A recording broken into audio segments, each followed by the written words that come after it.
La guerra de 1898 con los Estados Unidos era una cuestión que venía debatiéndose durante décadas antes. En ese sentido, la importancia de la prensa ausense fue decisiva a la hora de preparar la invasión de Cuba, Puerto Rico y Filipinas. Desde que en 1835 estalló la insurrección en Cuba, tanto los políticos gringos de ambos lados del Atlántico como la prensa amarilla que les servía en todo el mundo insultaban a España de manera permanente, recrudeciendo la leyenda negra ampliada. Pero, ¿qué sucedía con la prensa nacional? La muestra de lo que ocurría nos señala lo que, al embarcar Domingo Dulce en Cádiz en 1869, decía: ¿Quiere el general Dulce que los cubanos le presten atención? Propóngales el reconocimiento de su independencia. Otra cosa es estrellarse en una roca. La deriva en los años siguientes es digna de especial atención, especialmente cuando el mando lo detentaba Valeriano Weyler. A toda la maledicencia surgida de la prensa peninsular y cubana contra Weyler respondieron sus antiguos subordinados en el Eco de Cárdenas de 26 de abril de 1894. La saña con que tratan hoy al general Weyler los periódicos que aquí se titulan liberales no puede tener más fundamento que el de haber sido un entendido jefe, que a todo trance quería desbaratar a los enemigos de España, habiéndolo conseguido muchas veces. Y a pesar de las mil y tantas iniquidades que esos enemigos cometían con nuestros soldados que se extraviaban por los intrincados montes de Manigua, a pesar de la carnicería que solían hacer con los infelices soldados que eran sorprendidos en algún pequeño destacamento por numerosas fuerzas enemigas, nuestro antiguo jefe no descendía a maltratar a los prisioneros ni presentados, los cuales, después de cubrir sus desnudas carnes con nuestra ropa y mermar nuestras escasas raciones, pagaban con la ingratitud más negra, huyendo nuevamente al campo enemigo. Algunos de estos han vuelto a caer por segunda vez en poder de nuestras fuerzas, y nuestro jefe, en vez de aplicarles el castigo que era de rigor, les volvía a indultar, mitigándoles el hambre. Declaramos, por lo tanto, que el país y la lucha falsean la verdad al acriminar tan innoblemente al hoy dignísimo general Weyler, a quien no pueden acusar de otro delito esos periódicos que el de haber sido un jefe activo y valiente para castigar a los que desolaban los campos, a los que reducían a cenizas valiosas fincas, a los que, a imitación de los moros del Rif, desenterraban nuestros muertos para escarnecerlos, cortándoles ciertas partes del cuerpo, colgando después de los árboles los cadáveres. Hechos estos que pudieran haber obligado a nuestros jefes a la mejor de las represalias. Y sin embargo, el hoy general Weyler castigaba a cualquiera de sus subordinados que ofendiese a un prisionero, si ofensa pudiera caber al medir a los enemigos de España por el mismo rasero que ellos nos medían a nosotros, haciéndoles creer a sus mujeres que los españoles éramos unos salvajes que no dábamos cuartel ni a los niños, cuando es lo cierto que muchas madres y muchos inocentes deben la vida a los jefes, oficiales y soldados del ejército español. El 25 de febrero de 1895, la prensa peninsular daba noticia de los primeros levantamientos separatistas ocurridos el día 23 y sobre el asunto decía: Cuba no pertenecerá a España más que durante el tiempo que España tenga fuerza para sujetarla, y cuando un padre y un hijo viven de esa suerte, ¿vale la pena de obligarles a que sigan juntos? Eso lo decía la prensa española. Por su parte, el mercantil valenciano reclamaba a Weyler como capitán general de Cuba, apoyándose en su extrema reacción y crueldad extrema. Al respecto, y en concreto a los fusilamientos que en la anterior guerra llevó a efecto en Cuba, al mismo diario escribiría Weyler el 27 de diciembre de 1895.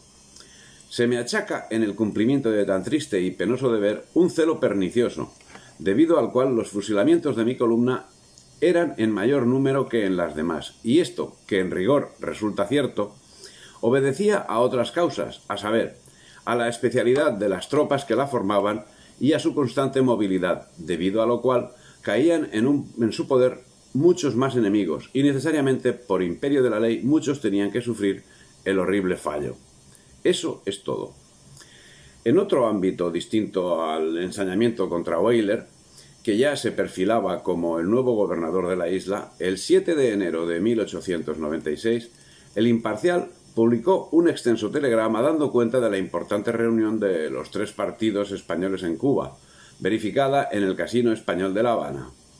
Los señores Guzmán, Montero y Martínez hablaron en nombre de los respectivos partidos, constitucional, autonomista y reformista, y manifestaron que ante todo eran españoles incondicionales y darían a España cuanto necesitara para la defensa de la integridad del territorio. Se acordó procurar que se nutrieran bien los batallones de voluntarios, pero no hicieron donativo alguno.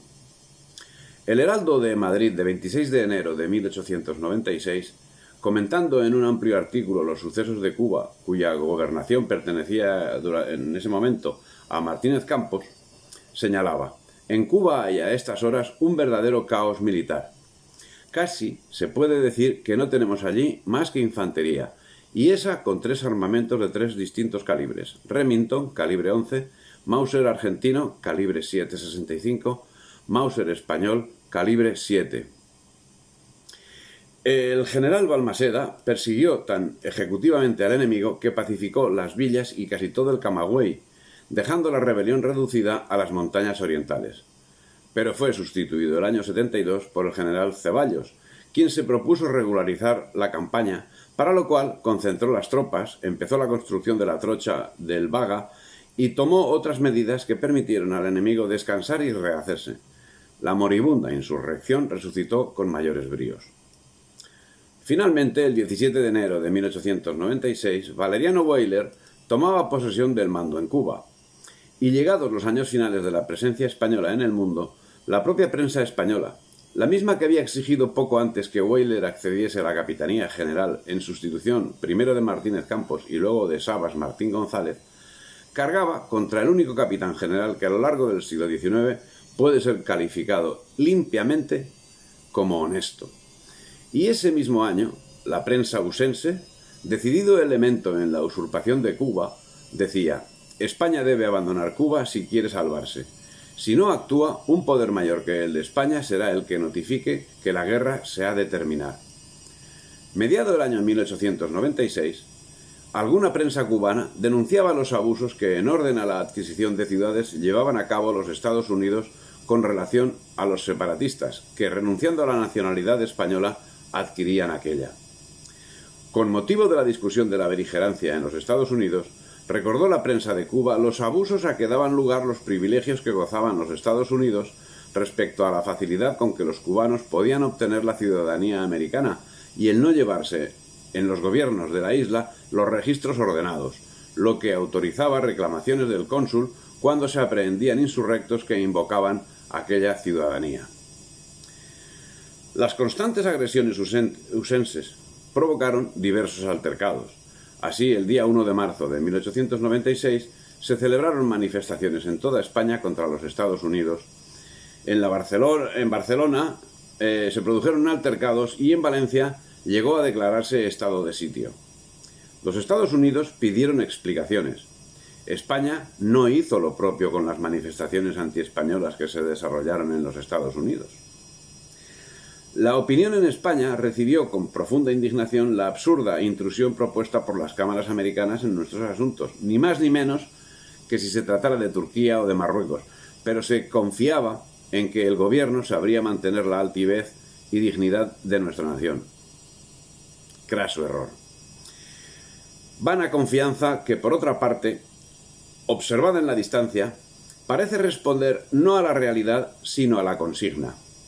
Y es que las observaciones de la propia prensa de la época ponían en entredicho la esperanza de que el gobierno español supiese estar a la altura de las circunstancias. Así, el 17 de marzo de 1896 decía la prensa: de un lado la opinión en la península y de otro las contrariedades de la beligerancia y de las elecciones pueden acarrear tan grandes perturbaciones en la política de la guerra que el general Weyler se creería en el caso de dimitir. Y es que el único que parecía no doblarse a las injerencias usenses era Weyler, que sabía mantener el orden hasta el extremo que Remington, enviado del dueño de la prensa Hearst, envió a este un telegrama en el que decía: todo está tranquilo, no habrá guerra, deseo volver. Pero la respuesta de Hearst fue definitiva: por favor, quédese, usted proporcione los dibujos y yo proporcionaré la guerra. No era solo Hearst quien ahora pregonaba la guerra, sino también Pulitzer. La prensa usense había empezado una nueva carrera para conseguir grandes tiradas.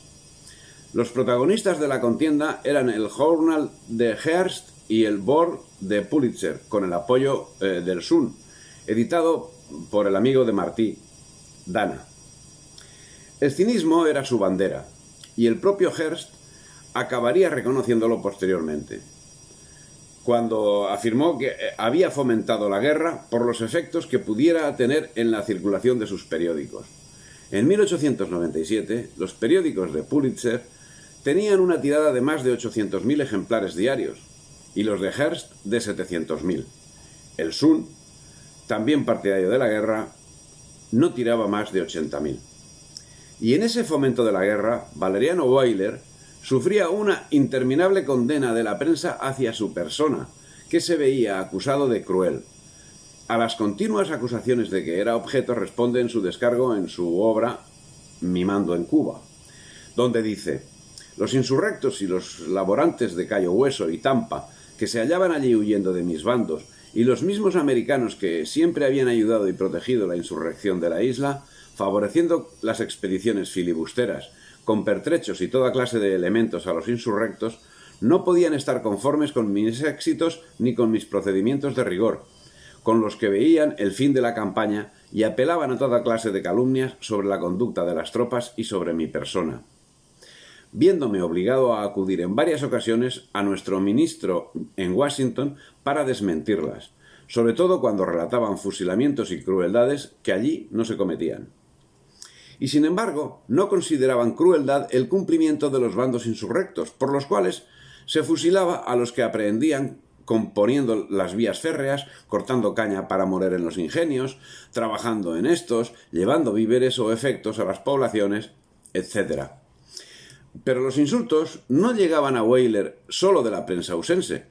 Haciendo caso omiso de los resultados obtenidos por el nuevo gobernador de Cuba, que ciertamente fueron de menor entidad de lo que en principio se esperaba, pero que estaban manifiestamente encaminados a un control total de la situación, Francisco Silvela, en una carta publicada en El Imparcial el 24 de junio de 1896, afirmaba que el ejército, el de Cuba, decía, está dando allí testimonios individuales de heroísmo y de las virtudes más nobles, pero su dirección es por todos extremo, deficiente y desacertada, su movilidad escasa, y que un cambio de jefe favorecería eficazmente una solución honrosa, pues el quebrantamiento de las fuerzas rebeldes parece indudable, y con una activa campaña militar podría lograrse mucho en poco tiempo, y para lo cual la división de mandos sería a todas luces inoportuna.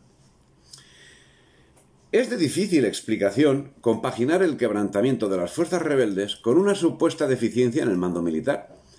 Pero el político no necesita compaginar nada. Tal vez por ese mismo motivo, el mismo día 24, Pi Margall, artífice principal de la charlotada de la Primera República, no dudaba en apostar por el descuartizamiento de España en connivencia con los postulados usenses. En ese sentido, declaraba la conveniencia de conceder la absoluta independencia a Cuba, mediante una convención en la cual se obligase la nueva república a favorecer a España en sus relaciones comerciales y al pago de la deuda pública contraída por España para saldar el déficit del tesoro de la isla. Afirmaba el señor Pi Margall que en esa transacción nada habría de depresivo para España, y citaba, en apoyo de sus palabras, el hecho de haber reconocido Inglaterra, tras larga y costosa lucha, la independencia de las colonias que constituyen hoy los Estados Unidos de América, decía. Curioso. El ejemplo, qué cosa más rara, era Inglaterra. El adalid del expolio y del genocidio, que justamente en esos momentos, en esos mismos momentos en los que Pi Margall decía semejante cosa, estaba llevando a cabo en Australia y Nueva Zelanda un genocidio sin nombre. Y los separatistas cubanos, como no podía ser de otro modo, elogiaban los artículos de Castelar, de Pi Margall, de Moret, de Comas, de Valera y principalmente de Castelar. También los separatistas podían aplaudir la acción de la prensa, que se quejaba del trato dado a los insurrectos, pero nada decían del trato recibido por los soldados españoles.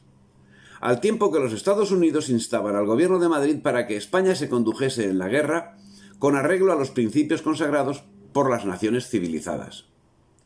Ellos, lo decían eso, ellos, que justo en esos momentos estaban gozando de la aplicación de la ley de Lynch, que se había llevado por delante a unas 5.000 personas, entre las que destacaban los mexicanos que habían quedado bajo su poder tras el expolio de 1848 con el Tratado de Guadalupe Hidalgo. Ellos hablaban de los principios consagrados por las naciones civilizadas. Ellos, que habían reducido a zoológicos a los pocos indios norteamericanos que lograron sobrevivir al genocidio a que fueron sometidos desde el mismo momento en que los ingleses llegaron a esas tierras a principios del siglo XVII. Ellos, que a principios del siglo XVIII cobraban 12 libras por cada cabellera de indio, fuese hombre, mujer o niño. Ellos, que en 1780 habían exterminado a todos los indios de las 13 colonias. Ellos, que tras independizarse de Inglaterra, deportaron, expoliaron y masacraron a tribus enteras, a los Choctaw en 1831, los Creek en el 36, los Cherokees en el 38 y el 39. De unos 150 millones de indios de todo el norte de América que había en el siglo XV, ciertamente parece exagerada la cifra, pero es lo que han dicho, parece muy exagerada, 150 millones. El caso es que de la población que había india en Norteamérica en el siglo XV, solo quedaban unos cuantos centenares como último vestigio de todo un pueblo y raza humana que fue exterminada casi por completo, sin piedad ni compasión. Y así como de los indios de Hispanoamérica quedan todavía una fuerte presencia en numerosos países como México, Perú, Colombia, Bolivia, Guatemala, etc. De los indios de Estados Unidos, en cambio, solo quedan las películas que tan de moda estuvieron en el siglo pasado. Pero para los reyes del materialismo había algo más importante en todo ese genocidio. Así, el New York Herald de 19 de junio de 1876 daba datos del costo del genocidio. Se ha estimado que el gobierno gasta $1 millón por cada indio muerto en la batalla, sin contar las scouts ni las paposes. Y acercándonos en el tiempo al momento que nos ocupa, tan solo 6 años antes de proclama tan humanista y fuera de lugar, en 1890, el presidente Harrison había dado nuevos bríos a la persecución de los indios. En ese año inició una feroz cacería que se llevaría por delante a personajes como el viejo jefe Sioux, Sitting Bull, que fue asesinado el 15 de diciembre de ese año cuando era arrestado. El vil asesinato produjo una serie de levantamientos que justificaron el exterminio de 300 indios, hombres y mujeres de todas las edades, en Wounded Knee Creek. Por supuesto, tan humanistas métodos no estarían restringidos a los indios americanos tras la derrota de España en 1898. También los cubanos y sobre todo los filipinos podrían disfrutar de los mismos a partir de ese momento. La digresión, creo, tiene su justificación, pero volviendo a la actitud de la prensa, objeto de este capítulo, resulta interesante el comentario que el 16 de julio de 1896 hacía El Imparcial sobre el destino de los fondos nacionales y su relación con la Armada. El dinero dado por la nación para lograr la paz cae en un pozo sin fondo. A favor del decaimiento público se hace el matute de los más ruinosos negocios. Se regalan millones a los agentes de un empréstito y a los constructores de los barcos de guerra. Críticas oscuras al despilfarro, y máxime para una marina que no se renovaba. Apoyo manifiesto a los intereses separatistas y usenses, y ataque sin misericordias a quien únicamente mostraba firmeza y dignidad. Y mediado el año 1897 parecía que un resquemor hacía despertar las conciencias económicas, que no otras. En ese sentido, el motín de 10 de julio de 1897 decía: desde el 1 de julio ha comenzado el pueblo español a enterarse de que hay guerra en Cuba. Hasta hoy únicamente lo sabían las madres que tienen allí sus hijos vivos o enterrados. Y se ha enterado el pueblo porque comienza a pagar los gastos que han venido sufragándose con lo que existía y con el producto de los empréstitos. Hoy ya la situación se ha despejado y números cantan. Tenemos un presupuesto de ingresos que no llega a 900.000 pesetas. De estos se destinan al pago de los intereses de la deuda y amortización 537.000. El ejército de Cuba nos cuesta al año aproximadamente 280.000. Las clases pasivas 100.000. El clero 42.000. De manera que sin pagar la lista civil, ni el ejército de la península, ni el de Filipinas, ni todas las grandes atenciones que pesan sobre el Estado, nos resulta un déficit de 1 y pico de millones de pesetas. Y yo pregunto, ¿puede la monarquía resolver este problema? No. Pues, so pena de resignarnos a morir por consunción, hay que ver cómo lo resolvemos. No se trata ya de forma de gobierno, de patria, de honor, de vida. Así, la prensa y en concreto el motín servía los mismos intereses que estaban aniquilando literalmente España desde hacía un siglo. Y a nadie se le ocurría señalar que, contra lo afirmado, si se trata de forma de gobierno, de patria, de honor, de vida. Si se trata de forma de gobierno, de patria, de honor, de vida. La misma publicación, en el mismo número, se hacía mención a la permanente desamortización lesiva que desde tiempos de Mendizábal se estaba aplicando a los bienes nacionales. Y decía, desde 1890 a 1896 se han vendido de los particulares contribuyentes 1.891.457 fincas, por los recaudadores del banco 592.571 y por el Estado 1.289.904. Han quedado sin remate, en erial y sin producción 942.561 fincas. Se han dado de baja en las matrículas por no poder pagar los infinitos impuestos que sobre las industrias pesan ni los alquileres 159.642 industriales. Se ha instruido 60.415 expedientes de quiebra por no poder cumplir sus atenciones los interesados.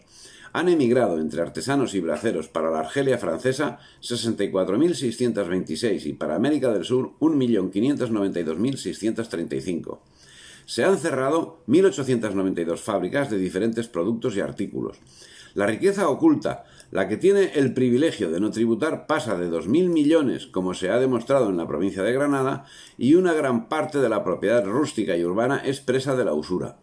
La hipoteca es el testimonio de la escasez y el prólogo del hambre que amenaza las ciudades y los campos. Hay poblaciones donde con buena hipoteca no hallan dinero los particulares ni al 60% anual, porque la propiedad apenas hay quien la cultive si ofrece garantías. La usura resta el sueldo de los empleados y de los militares, lo mismo que saca el jugo de los labradores. Se ha aumentado en miles de millones la deuda nacional y a partir de hoy habrá más catástrofes, más quiebras y más ruinas hasta llegar la bancarrota. Sí, se trata de una publicación incendiaria, sí, pero de una publicación incendiaria de España. Pues esas evidencias, que son evidencias, las exponía no como una crítica de la política eminentemente antinacional, llevada a cabo por las administraciones coloniales. Recordemos que España es colonia británica desde 1808. Sino como justificación de la misma, pues a línea seguida marcaba de dónde debía entenderse que venía esa descomposición. Y decía, en cambio, se han levantado a miles los conventos y nos han invadido toda especie de frailes y monjas, aunque esto es natural, la descomposición engendra gusanos. La descomposición no venía de la política de sumisión a intereses extranjeros, sino de los restos de los valores espirituales que habían sobrevivido a la traición de quienes debían proteger el ser colectivo de España. No venía de quienes habían esquilmado toda la riqueza nacional y la habían entregado a poderes extranjeros. No venía de quienes habían vendido las infraestructuras, el subsuelo y la independencia nacional a esos mismos poderes, sino de quienes a duras penas intentaban mantener la integridad espiritual. Y ese era el objetivo que quedaba por cubrir para conseguir los objetivos británicos de 1711 manifestados en la conocida como una propuesta para la humillación de España. Pero la triste realidad es que la actuación de los gobiernos españoles no parece que se dirigiese en otro sentido. Por las referencias que podemos tener de esta época, parece que ese sentimiento estaba bastante generalizado, si bien el temor hacía que la expresión del mismo no se hiciese abiertamente. Se vislumbraba la realidad, a saber, el gobierno estaba buscando la forma de trocear nuevamente España para beneficio de sus enemigos históricos. Era evidente que Cuba, Puerto Rico y Filipinas eran la cuota que debía pagar España en esos momentos. Luego llegarían otros. ¿O llegarán? ¿Cataluña? ¿Vascongadas?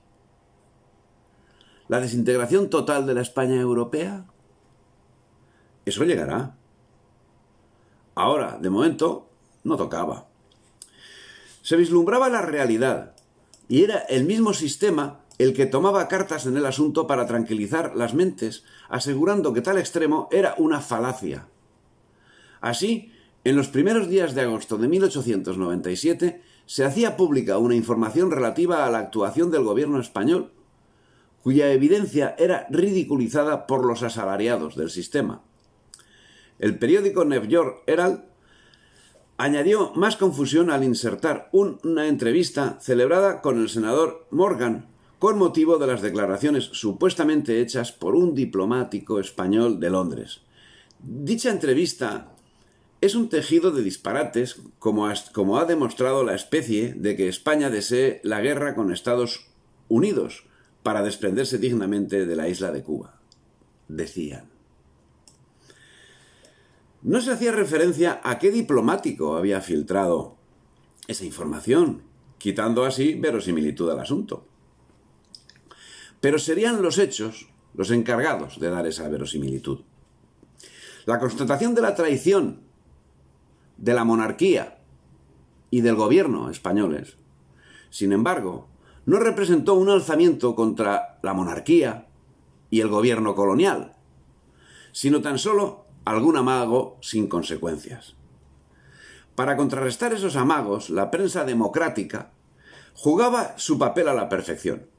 Así, volviendo al motín de 4 de septiembre de 1897, ahí se podía leer: todas las señales lo denuncian. El carlismo trabaja y se agita como nunca. Viajes, reuniones, conferencias, recuentos. Convenimos en que la prensa liberal y democrática no debe hacer nada que sea propaganda inconsciente, pero eficaz, del carlismo.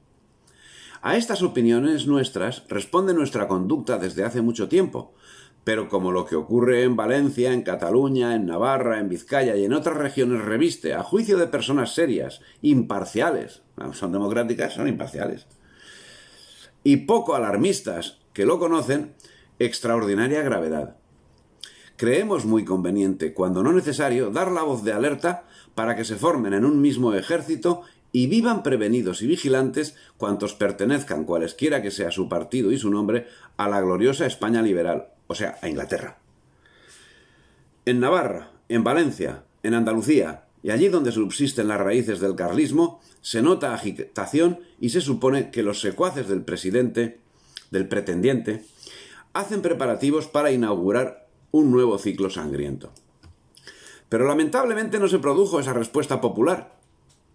De evitarla se había encargado el gobierno, reclutando miles de soldados para enviarlos a Cuba, en condiciones infrahumanas.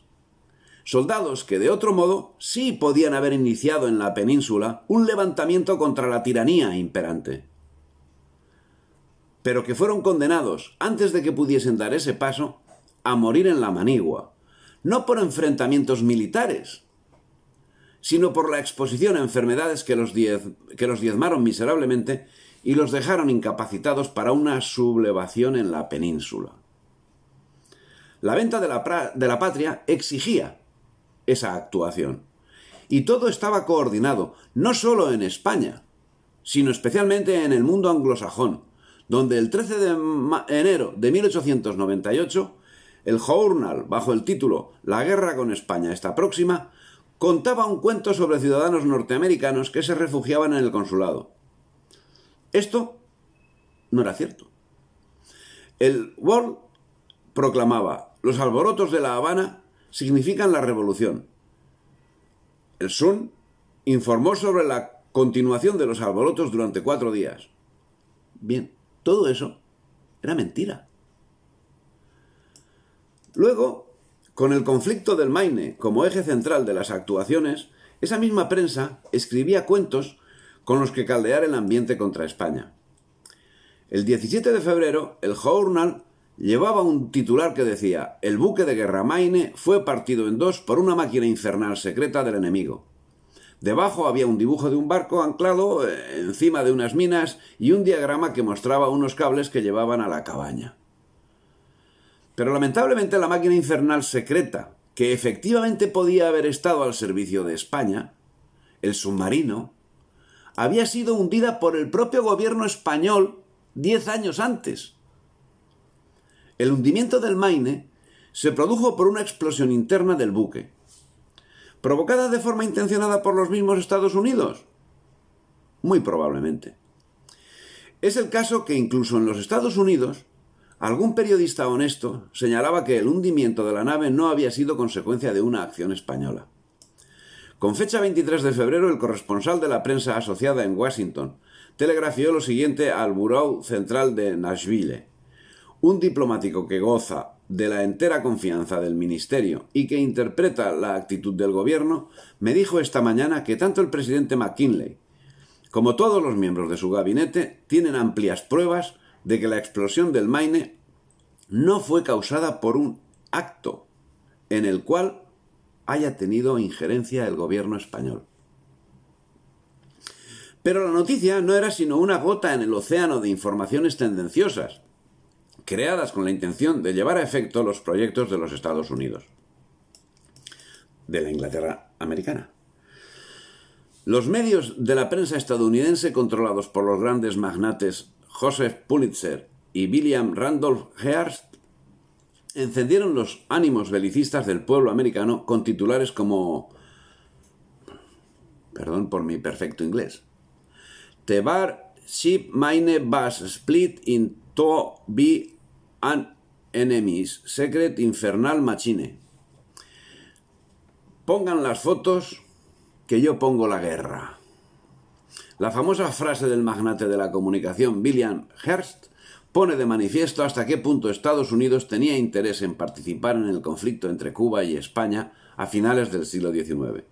La extraña explosión del acorazado Maine, que Washington esgrimió como casus belli contra España, no es que esté plagada de sombras, es que es manifiestamente una maniobra de Estados Unidos. La guerra con los Estados Unidos, que se venía anunciando durante todo el siglo, estaba ahora en puertas. El pueblo español desangrado y desarmado, y de juerga. Al respecto, en los primeros días de marzo de 1898, el arzobispo de Valladolid publicaba aún una pastoral en la que señalaba la triste realidad del momento. Decía: todos reconocen que la actual situación de España es la más crítica porque ha atravesado nuestra patria en la actual generación, y sólo comparable a la que precedió a la invasión francesa de principios del siglo.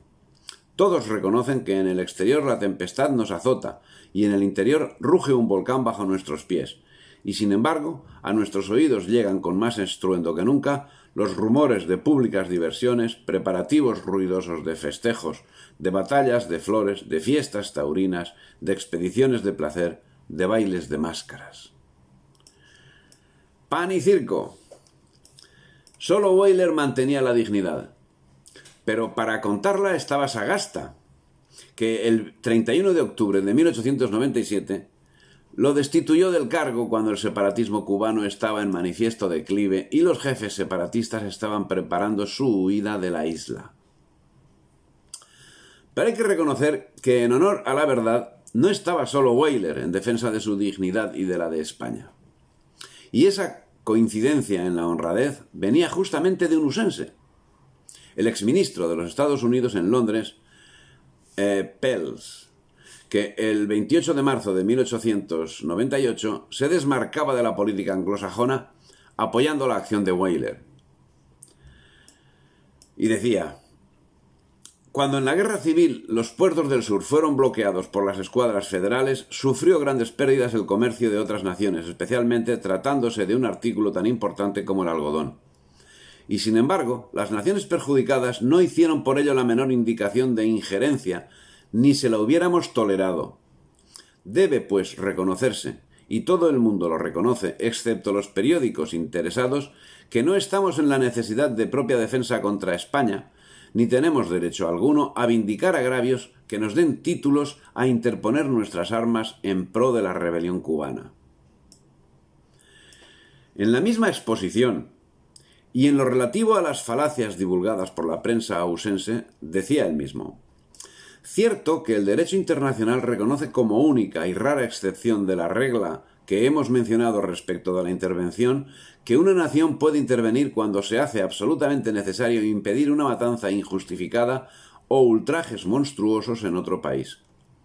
Pero esa excepción, que solo rarísimas veces se ha invocado para proceder, solo es aplicable en casos extremos y clarísimos, y no tiene aplicación en el caso presente. Era una voz honesta, que poco podía hacer frente a la campaña de prensa llevada a cabo por los magnates liberales usenses, que no tardarían en ver culminados sus objetivos con la inestimable colaboración de los separatistas, que nunca dudaron ponerse en manos de aquellos. Todos los ataques a Weyler se amparaban en la libertad de prensa, pero la libertad de prensa no era aplicada a todos con el mismo criterio. Así, el presbítero José Domingo Corbató Chillida, autor del libro León XIII, los carlistas y la monarquía liberal, fue condenado a la pena de 11 años y 5 meses de prisión por escribir ese libro. Contados eran los que señalaban la realidad, entre ellos el mencionado Pels. En el escrito anteriormente citado de 1898 seguía señalando: todo elector y todo periódico que en la última campaña presidencial se declaró por Briand y la libre acuñación de la plata vocifera hoy pidiendo la guerra con España, y por el mismo motivo. Hay politicastros que se atropellan mutuamente para declararse a favor de cualquier guerra que se proponga, no sea que vaya a acusárseles de haberse opuesto a la guerra. Y hay, por último, periódicos infames que solo escriben para la muchedumbre ignorante, que encienden sus pasiones tratando de un asunto del cual no saben una palabra y empleando para ello todos los recursos de la mentira y toda la retórica del vituperio. Si los tales representan el sentir del pueblo americano, si los tales son la mayoría que ha de dirigir los asuntos de la nación, que Dios se apiade de nosotros. Y mientras los Estados Unidos no cesaban en sus ataques, mientras la guerra se iba desarrollando en Cuba, el silencio administrativo español era la respuesta con la que se mantenía in albis al pueblo español. Ya en el principio del fin, cuando nada tenía posible reparación, entonces sí, la prensa necesitaba de lectores y señalaba una evidencia que estaba poniendo España a los pies de los caballos. El 20 de julio censuraba unánimemente la prensa de Madrid la tolerancia verdaderamente inexplicable de las autoridades y del gobierno con los espías norteamericanos.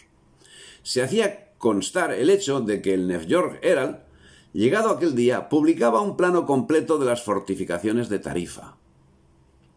Y se añadía que un espía norteamericano en Cádiz fue quien, habiendo visto, o que las cajas que se cargaban allí en el Alfonso XII y en el Antonio López iban rotuladas al capitán general de Puerto Rico, dio aviso de ello, y así pudieron los barcos norteamericanos prepararse y dar caza a los dos transatlánticos, quedándose con ellos. Y curiosamente, se daban cuenta de la situación 2 semanas después del desastre de Santiago, cuando aún no se había desvanecido las fatuas y embaucadoras noticias que pocos días antes del desastre habían propalado relativas a la fortaleza marítima de España, que presentaba chalupas como acorazados. ¿Dónde estaba la escuadra? Se había esfumado. Y tras el desastre, el miedo a que el enemigo, de España, se entiende, que no de su gobierno, de que el enemigo siguiese su acción sobre lo que quedaba de España era manifiesto. Los periódicos se mostraban catastrofistas. Conviene irse acostumbrando a la idea de que una escuadra norteamericana puede venir a bombardear puertos españoles. Varios puertos pueden recibir las granadas del enemigo, y si alguno de sus barcos sufriera averías, no le faltarían medios de repararlas. La empresa, repetimos, no ofrece dificultades insuperables, y conviene que la opinión vaya haciéndose cargo del nuevo aspecto que probablemente revestirá la guerra. Las ilusiones que luego no se realizan deprimen más el ánimo que la probable realidad, por desfavorable que sea, decía La Época de 1 de julio de 1898. En cuanto a las Canarias, seguía diciendo La Época, de 30 de junio del 98, aquella provincia adyacente, siempre lealísima a la patria, está bien guarnecida y fortificada. Pero las islas son 7, el enemigo busca lo fácil, y no teniendo intereses en África, no aspirando a una ocupación permanente, tal vez se estableciese en alguna de aquellas, poco defendida, y de la que no sería fácil expulsarle por nuestra inferioridad marítima. Pero se daban datos más inquietantes, si cabe.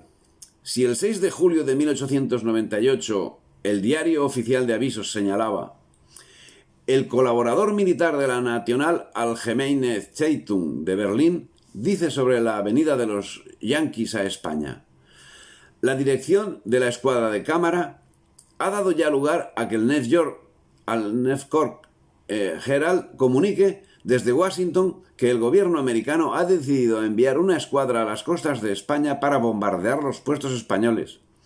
Después se trataría de la persecución de cámara.